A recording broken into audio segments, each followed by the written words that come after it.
737 Talk 107.3 FM. I don't want to knock over your coffee. WBRP. Mornings with Brian Haldane rolling right along. We got Baton Rouge Police Chief Murphy Paul in the house this morning. Oh, man. How's it going? It's going okay, sir.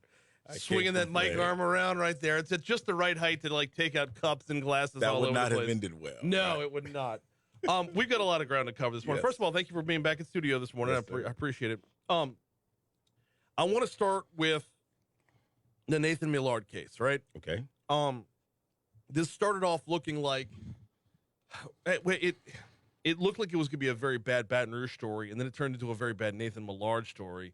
And there's no way that, obviously this story already does not have a happy ending, and now it's left to y'all to kind of put together pieces of a puzzle that I don't know can be found again. Where are we with the timeline and that last morning of Nathan Millard's in Baton Rouge? Well, a lot of work went into that investigation, and our detectives were able to put a timeline. And we observed him leaving Happy's, walking northbound on North 3rd Street. He was observed continuing to walk down North 3rd Street.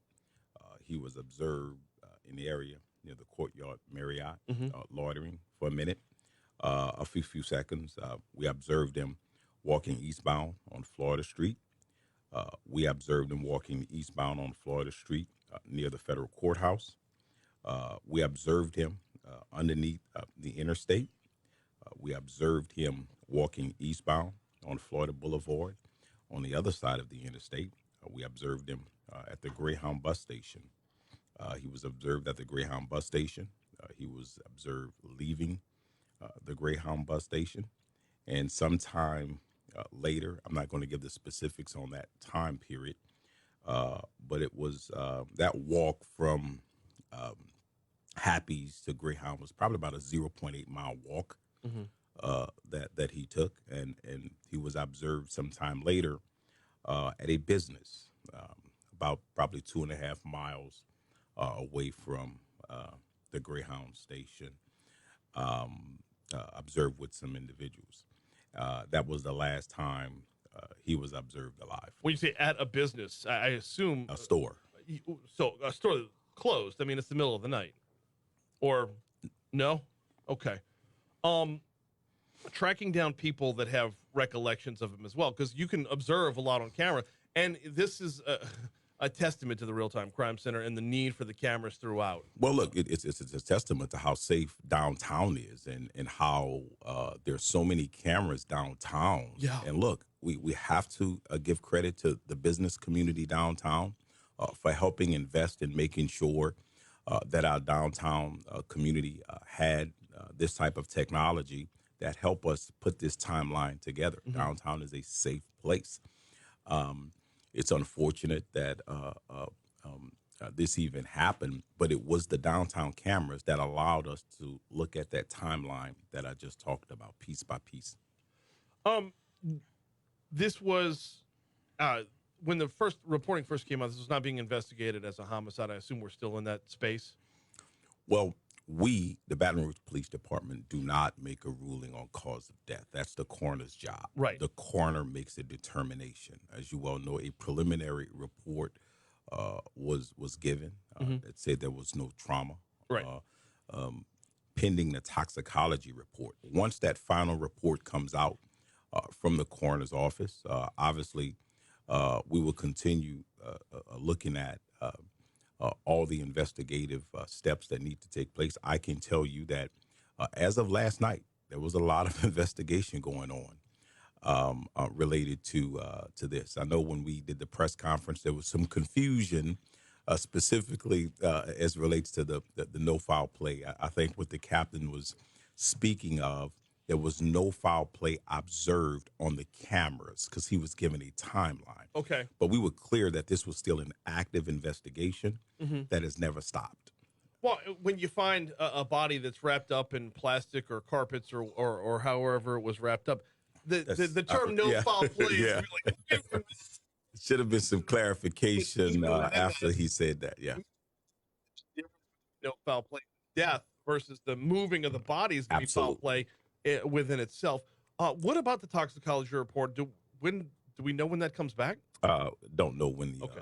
when the final report will come from the coroner's office. How many different people are going to be questioned? I'm not asking for a specific number, but you got to piece together a lot of different potential identities. Can we talk to that person? There are people of interest. There are people that are just probably bystanders along the way. There's a lot of pieces to this puzzle that I don't know how y'all go back and grab all of them. Well, I think it's Crime Stoppers. A lot of people are calling in Crime Stoppers. Look, this community does step up and provide information that allows us to arrest people. Some good information coming in. We've interviewed some key witnesses in this investigation, and I received a call early this morning, maybe in the wee hours of the morning this morning, related to some investigative steps that our detectives have been taking. We getting word that an arrest has been made in connection with somebody y'all were looking at here. Can we go into that yet, or is that? Well, I have not been briefed yet. We have a 9:00 briefing scheduled today with my team. That's going to give me all the details of the last investigative steps that have been. I believe our public information officer may be working on a press release as I speak. I'm going to be respectful of that process, but I'll get the details at 9:00 when I meet with my team. Okay. Well, yeah, there was a person being sought for questioning after Millard's death, and after he was found rolled up in a carpet, and that person will have. The chief will have more for you coming up at 9:00, but that person has been arrested to this point. Chief, I got to ask you, as a resident of Baton Rouge, and this person was a guest of Baton Rouge, as a resident of Baton Rouge, you're faced with two different, and I know BRPD can do two jobs at once. I get that. But putting a lot of effort into something that has already happened and you're going back and trying to retrace steps versus the task at hand of keeping everybody safe moving forward. How much effort goes back into does it take away from the job at hand? No, look, I think we're talking about this one. It's unfortunate when we see what the opioid epidemic, when we see what drugs have done to communities all across America, and the challenges that that communities are faced with. The same investigative efforts that were that was put into this case is put into every case. I'm proud of the work that our detectives are out there doing, but that is one where we have to address. Unfortunately, we're in a society where everybody wants to know ASAP. Yeah, we do. This need. Investigations take time, and sometimes it's finding that balance. Like in this particular case, what information you give without compromising the integrity of the investigation, because we knew early on that there were some things that we didn't want revealed as it relates to this investigation and other investigations. And unfortunate, sometimes information gets out there that really interferes with our investigative efforts. But I think that's the part of policing in America today. We got Baton Rouge Police Chief Murphy Paul with us for a couple more minutes. It's still like four more topics to cover. All right. There was a story the other day about some folks in Glen Oaks, particularly State Senator Regina Barrow, wanted to put together a crime prevention district. Now, this thing is just in its formation stages right now, and because of that, we don't have a whole lot of details. But can I get a minute or two from you about crime prevention districts in general and what they provide for the communities that they're voted on? Yeah, well, when we look at the community, the crime prevention districts that exist, I always think about Sherwood Forest because we know what they've done. I mean, it's a self-tax. You're self-taxing your community neighborhood. I believe it empowers the community. They're able to use those funds for public safety reasons. We know they hire off-duty, extra-duty police officers when they're off to make sure that that community is safe.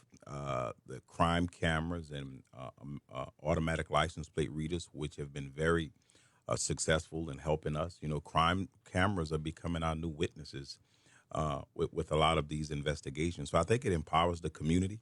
I support them. When you look at the way that Sherwood Forest has hardened that community, it's not only solving crimes and preventing crimes in Sherwood Forest. We've used those cameras. We've used those automatic license plate readers to help us solve cases outside of the Sherwood Forest area. Baton Rouge Police Chief Murphy Paul is our guest. So if this thing, makes it through the legislature, it'll go to the vote of the people. And you and I were talking during the break. I don't know that anything has gone to the polls and failed. When it comes to crime prevention districts, once it gets to the polls, it's pretty much, you're hard pressed to step in that voting booth and say no to it at that point. Yeah, I think most people are empowered. Obviously the leaders of those communities, those neighborhood leaders in those communities, and then the perception of crime, right? Sometimes the perception of crime and the reality don't always line up. But we do know that people want to feel safe. So I would probably think that it would get a favorable vote of passage. Got a couple more minutes left with the chief, and if we can, we're going to touch on the prep for this coming weekend. But before that, I did want to ask you about a story that was in the news. I guess this was over the weekend. An innocent person was killed after a police chase through Baton Rouge ended in a violent crash. This was a traffic stop that, according to the news report, the suspect fled. It was originally pulled over for faulty equipment on their vehicle, which there's already a program in place to work on that without even giving a ticket. I know you can't talk about this specific incident, but when it comes to police chases, and we saw another incident on the other side of the river not too long ago that ended in death as well. When it comes to police chases, what is the department policy here? And is there a way to tell whether or not it's being followed? I know case by case will break down, but what is the overall policy? So I would direct everybody who's listening to go to our website, www.brpd.com or Baton Rouge Police Department.com. You'll find us. There's a section called Transparency. If you click on Transparency, all of our policies are online. We don't hide our policies. Our vehicle pursuit policy is there. You can look at it and read it in great detail on what our policy is. There are requirements that a supervisor has. There are requirements that what a police officer's responsibility is. And there are also requirements to terminate pursuits when certain things are observed by the officer. So our policy has been made available. We also have our annual pursuit analysis where we talk about how many chases that we've had, how those chases started, how those chases ended. You can see that as well online if you go to the transparency and the report section of the Baton Rouge Police Department's website. So we made that available. Every pursuit in this case, there's an administrative review that we go through. We have a process where all of these incidents are reviewed by our senior command staff, particularly when they have in some type of loss of life or body injury or property damage. And sometimes there's discipline, sometimes there's additional training. Sometimes we have to revise our policies to do that. So some of the things that we have been looking at, some newer technology with sirens that actually pushes out kind of like an alert to certain apps. For example, if you're on the Waze app, you'll get an alert that, hey, there's a chase coming your way. We've looked at how we can use drones. We've also looked at the deployment of some type of tracking device that can be deployed from our vehicle into a vehicle that is chasing it, and we can back off. So we're reviewing a lot of things, and we're also paying attention to this upcoming legislative session to see what the state. We're going to cooperate with them. We've made our policy available to everybody, but we're constantly looking at ways where we can make it safer with these pursuits, because the loss of one life is too many. I would imagine the follow-up on this would be similar to an officer-involved shooting. I mean, the officer who's behind the wheel, especially when it results in a death, the officer who's behind the wheel is behind the wheel of, a high-speed pursuit. The car could very easily turn into a weapon. I would imagine the follow-up scrutiny would be about the same. Absolutely. It's a team of my deputy chiefs. All of them sit in there. They look at all the evidence. We have video evidence now in all of these incidents. Not only do we have in-car video evidence, we also have body camera evidence to see the officer's response. And we listen to the officer. The officer get to tell us he's part of that process on why he made those decisions. Last thing before we get you out of here, and I greatly appreciate your time this morning. I know we're running long. Going to be a big weekend in Baton Rouge. Baton Rouge Police Chief Murphy Paul is our guest. Going to be a big weekend in Baton Rouge between the wearing of the green, between the women's basketball tournament over at the PMAC, and then you were telling me during the break that Boosie Bash is this weekend as well. That's turned into a heck of a big festival. I was looking at the lineup; it's huge. So y'all gonna have a lot of people out in a lot of different places. A lot of planning goes into all of these events, and those are the things that happen behind the scenes. You know, we've been working for the parade Saturday. I'm going to be leading the parade, so I'm excited about that. Getting my throws together. Well, Look forward to seeing everyone. Murphy Cole is a good Irish name. That's right, exactly. See. Looking forward to that. All our visitors that are coming in for the basketball tournament, we're meeting on that. We're going to discuss that today as well at 9:00, and the concerts this weekend. You know, a lot goes on, not just with us, but we're working with our partners, the sheriff's office, to make sure that all of these events are safe. So a lot of work going. I want to say, look, thank you to the community for stepping up and helping us with some of these cases. You've been hearing, we've been making a lot of arrests. Yes. A lot of arrests, more than 4,000 felony arrests. You know, we ended last year with a 23% reduction in homicides in the parish, 21 in the city, reduction in non-fatals. Even though we have too many shootings. Wait, yes, say that again. Reduction in non-fatals as well, because that's important. That is correct. Non-fatals were down around 14% right now. At the beginning of this year compared to last year, over 50% reduction in homicides. Right now, we've had 10 people murdered in the city since January 1st. We had one negligent homicide compared to last year. Non-fatals were down over 20% when we look at the first few months. So hopefully, you know, when we look at some of the strategies that we have in place, we're targeting specific areas and those individuals and having conversations with our partners that what we believe we can do to get those numbers down even more with addressing these repeat offenders.